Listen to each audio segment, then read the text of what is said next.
What's going on, guys? Philip at Trade Genius. All right, we're going to update Bitcoin again just because we're in a critical, technical area, and I want to keep you guys up to date on the price action of Bitcoin. So just overnight, we took this trade in the room. So this is the moneymaker and buy pressure. They both fired at the same time, and so that's why it looks a little blurry, but a great entry signal. And then we exited.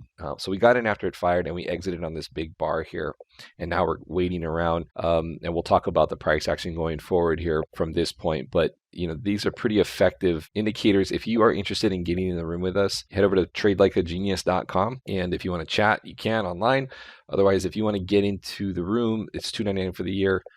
If you want the indicators and the room access, you can get this package, $999. This is only the prices that we give out in November, so recommend you guys do that. And if you're looking to renew, $299, we just add on to your current time left. So good stuff there. But we're going to talk about the zero delta move. Interesting things there. I need to talk about that. We'll look at BitMEX internals.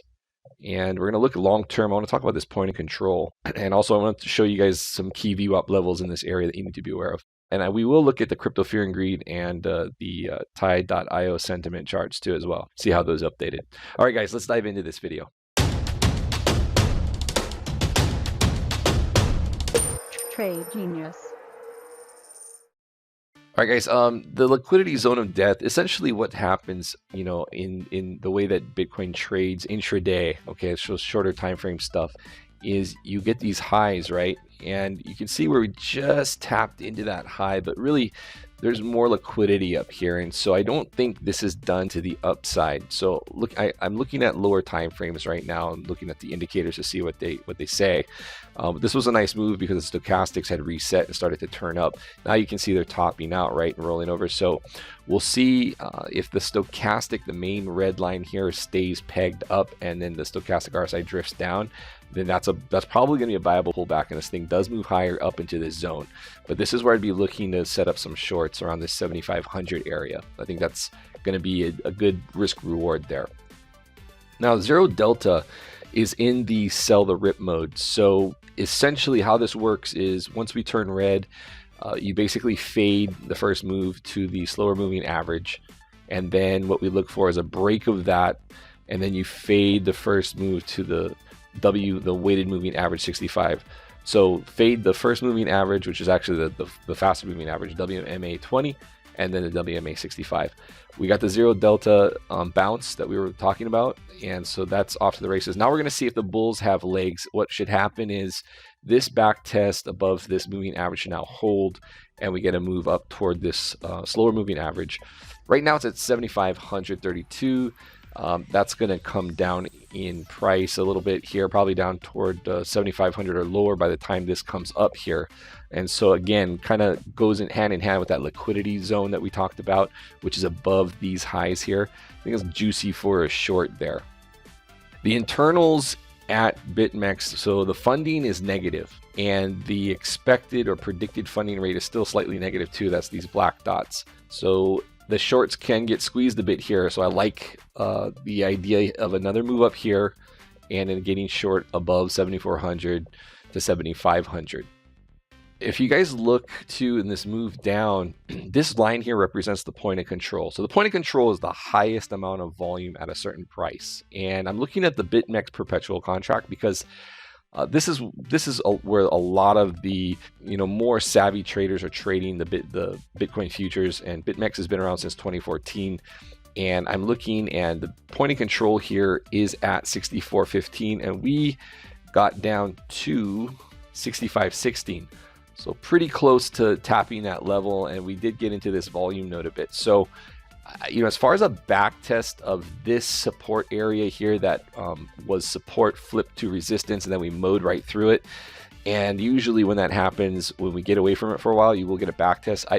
This is sufficient in my book for a back test of this level of this volume node.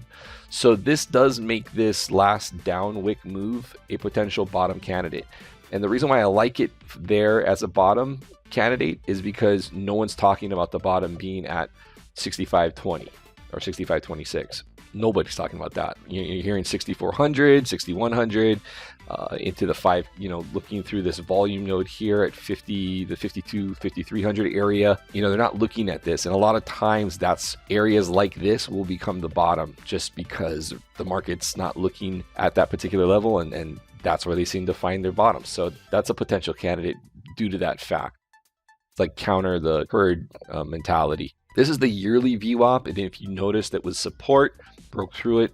Now it acts as resistance. So we've come up and we've nearly touched it from the underside. And there's also a previous monthly VWAP level at 73.76. We came up, tagged that, rejected off that a little bit.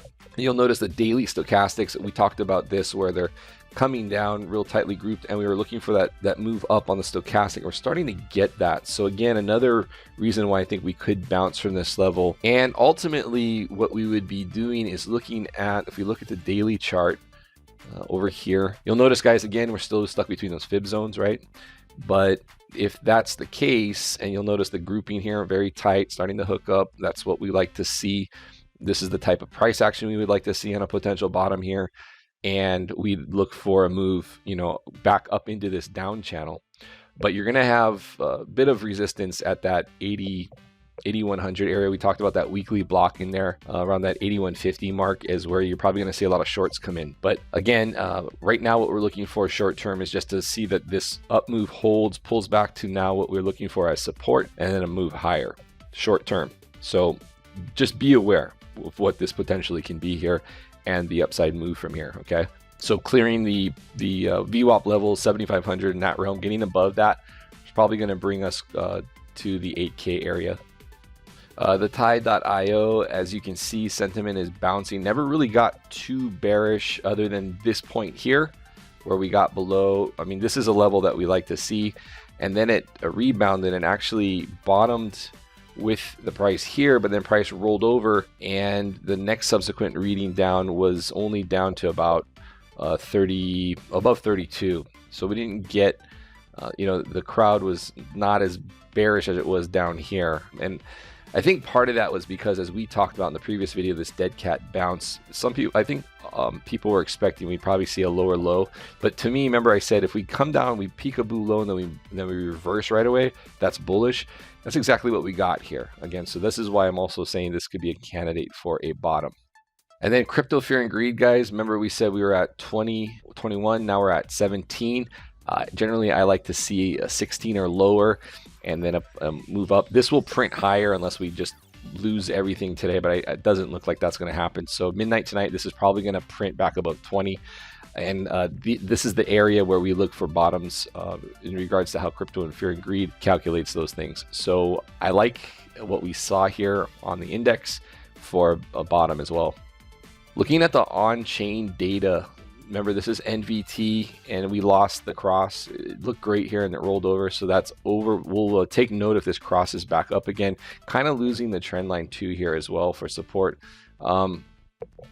Could lower it to that off of that level and see if that holds, so we'll keep an eye on that. The mining hash, this is the hash ribbon, so it's a 2 moving averages of the hash rate, an indication of whether miners are pulling machines offline due to price declines. And we'll notice that we're now in the 2, 3, 4, 5, 6, 7th day of decline. I think you need to give this at least 3 weeks to try and turn back up even closer to 4.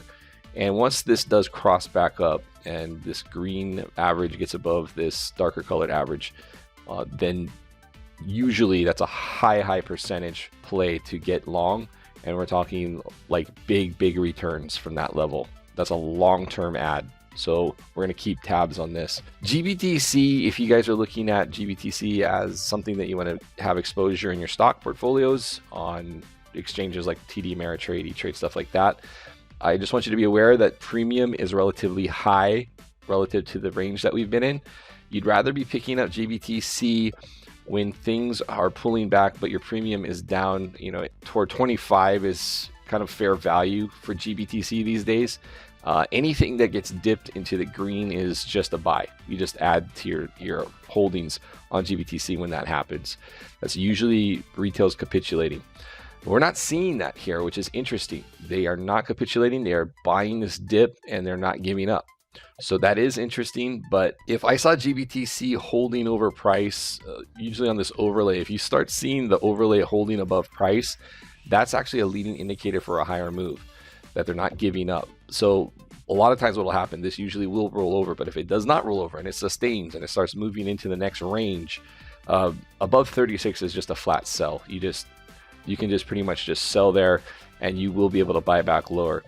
But usually what will happen, the range will reject. So I do expect this to come back down. And I think the next move down on GBTC, even if it's got the premium dropping, is a buy. So just keep that in mind. And we'll update this later in the week. But that's pretty much it for the Bitcoin update. Nothing really has changed fundamentally from when we last talked. All those things are in play, like Plus token and stuff like that. But the price action has recovered a bit here. Again, looking for this to hold. Very bullish that we're coming off of zero delta. We did get our zero delta bounce as we were expecting. And so now we're looking for this to hold and then test this upper moving average. All right, guys, that's it for this video. Please hit like and subscribe. Really helps out our channel, helps us keep bringing you good content. I'll see you on the next video. And if you have any questions on our stuff, just head over to tradelikeagenius.com and you can hit up chat there and answer any questions that you have. Thanks, guys. See you later.